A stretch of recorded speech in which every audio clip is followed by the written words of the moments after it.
বাংলাদেশে যারা আছেন তারা তো অনেকেই মনে করেন যে ইউরোপে আসলে না জানি কত সারাদিন পরিশ্রম করে রাত্রে দেখা গেছে রাত্রে বা 2টা বাজে রাস্তাতে হাইটা হাইটা আপনাদের ঘরে যেতে হবে আবার খাওয়ার জন্যে দেখা গেছে যে রান্না বান্না করতে হবে। এটা মনে করেন একদিকে ফ্যামিলিকে নিয়ে স্যাক্রিফাইস or discipline heavy গাড়ির জন্য আসলে আমরা গাড়ির যে সিগন্যাল পড়ছে তো এখন হাঁটতেছি সারা লোক তো সিগন্যাল এটা তো বাংলাদেশে থাকতে গেলে সিগন্যাল কিন্তু আমরা মানি না বিদেশ আসলে আমাদের সিগন্যাল আমরা মানি। বিদেশের মানুষগুলা মানে লোক বাংলাদেশে থেকে আসলে দেখা গেছে তারা ভালো হয়ে যায়, তারা ডিসিপ্লিনের মধ্যে আবদ্ধ হয়ে যায়।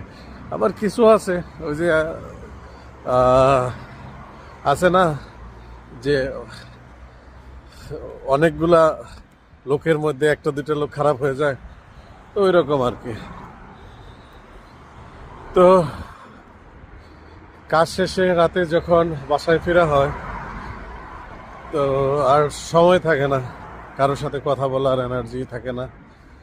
এইভাবেই কিন্তু মানুষের জীবন, স্যাক্রিফাইস জীবন, ফ্যামিলির লোক, আত্মীয় স্বজন সবার থেকে একটু দূরে থাকা।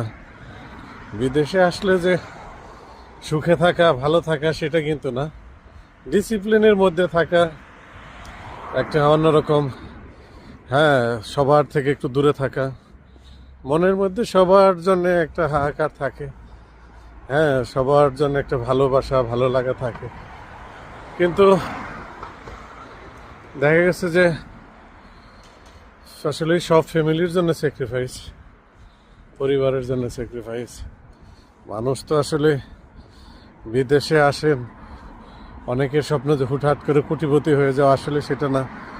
ডিসিপ্লিনের মধ্যে থেকে ওয়ার্ক করে দেখা গেছে যে সংগ্রাম করে হয়তো মানে টিকে থাকা। কিন্তু বাংলাদেশের মানুষগুলো তো হুট করে বড়লোক হবে, হুট করে প্রচুর পয়সা ইনকাম করবে, হ্যাঁ কিভাবে 10তলা বাড়ি করা যায়। ইউরোপে এসে আসলে এগুলা কেউ চিন্তা করে না, চিন্তা করে যে একটা নিজের অবস্থানটা একটু ভালো অবস্থানে রাখা, ফ্যামিলিকে একটু নিরাপদে রাখা, নিজেকে